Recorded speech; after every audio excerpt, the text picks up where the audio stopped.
नमस्कार, मैं वैष्णवी मावर मृदुभाषी में आपका स्वागत है। आप देख रहे हैं 7 PM शो।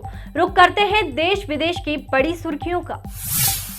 रायपुर में 9 अप्रैल की शाम 6 बजे से 19 अप्रैल तक टोटल लॉकडाउन लगा दिया गया है।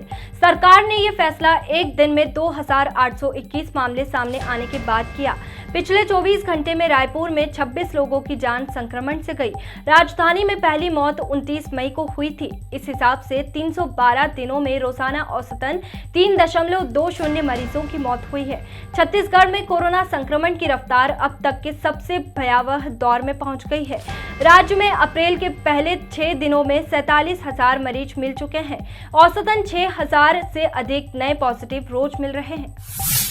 कोरोना के 1 साल बीतने के बाद फिर वैसी स्थिति बनने लगी है जैसी पिछले साल बनी थी। मुंबई में कोरोना के मामले लगातार बढ़ रहे हैं। यहाँ के लोगों को फिर से लंबा लॉकडाउन लगने का डर सताने लगा है। इसलिए मुंबई में रहने वाले प्रवासी मजदूरों ने अपने राज्य और शहरों की तरफ जाना शुरू कर दिया है। मुंबई के सभी रेलवे स्टेशनों पर प्रवासियों की भीड़ लगी हुई है।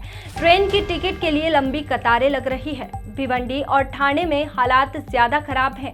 इसके अलावा कंपनियों ने भी लॉकडाउन के डर से कर्मचारियों को निकालना शुरू कर दिया है। कोरोना वायरस की दूसरी लहर के बीच मध्य प्रदेश में सख्ती बढ़ाई जा रही है। शाजापुर में 7 अप्रैल की रात 8 बजे से 10 अप्रैल की सुबह 6 बजे तक लॉकडाउन का ऐलान कर दिया गया है। वहीं भोपाल, इंदौर और जबलपुर समेत 13 शहरों में भी रविवार के साथ शनिवार को भी लॉकडाउन लगाया जा सकता है। हालांकि मुख्यमंत्री शिवराज सिंह चौहान ने इसका फैसला जिलों के क्राइसिस मैनेजमेंट कमेटी पर छोड़ा है। बॉलीवुड में कोरोना का कहर लगातार बढ़ता ही जा रहा है। पिछले कुछ दिनों में कई सेलेब्स कोविड पॉजिटिव पाए गए हैं। अब एक्ट्रेस निकिता दत्ता भी कोरोना संक्रमित हो गई है, जिसके बाद उन्होंने खुद को होम क्वारंटाइन कर लिया है। निकिता के अलावा दिल्ली में रहने वाली उनकी मां भी कोविड पॉजिटिव हो गई है। वे अपनी बेटी निकिता की फिल्म द बिग बुल की स्क्रीनिंग के लिए मुंबई आने वाली थी, लेकिन अब नहीं आ पाएंगी। द बिग बुल में अभिषेक बच्चन लीड रोल में है। ये फिल्म 8 अप्रैल को OTT प्लेटफॉर्म पर रिलीज होने वाली है। पश्चिम बंगाल में चौथे फेज के मतदान से पहले ताबड़तोड़ चुनाव जारी है। गृह मंत्री अमित शाह ने हावड़ा के दोमजूर में रिक्शा चालक के घर खाना खाया। वे इस सीट से भाजपा प्रत्याशी राजीव बनर्जी के लिए रोड शो करने पहुंचे। इससे पहले उन्होंने सिंगूर में भी रैली की थी। शाह बुधवार को 4 रैली कर रहे हैं, जिसमें से 2 रैली वे कर चुके हैं। शाह की तीसरी रैली हावड़ा में तो आखिरी रोड शो बेलापुरवा में होगा।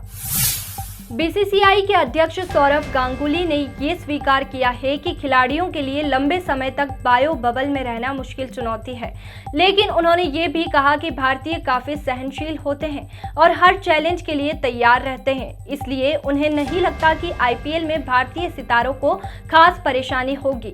हाल ही में टीम इंडिया के कप्तान विराट कोहली ने कहा था कि बायो बबल में रहना मुश्किल होता है। विराट कोहली ने खिलाड़ियों की मानसिक स्थिति को लेकर चिंता भी जताई थी। निवेशकों के लिए बुधवार का दिन उम्मीद से बेहतर रहा। देश में कोरोना के रिकॉर्ड मामलों के बावजूद शेयर बाजार में लगातार दूसरे दिन बढ़त दर्ज की गई। सेंसेक्स 460 अंकों की बढ़त के साथ 49,661 पर बंद हुआ है। इंडेक्स में शामिल 30 में से 26 शेयरों में बढ़त दर्ज की गई। रेपो रेट और रिवर्स रेट स्थायी रहने के फैसले से दोपहर में जोरदार खरीदी हुई।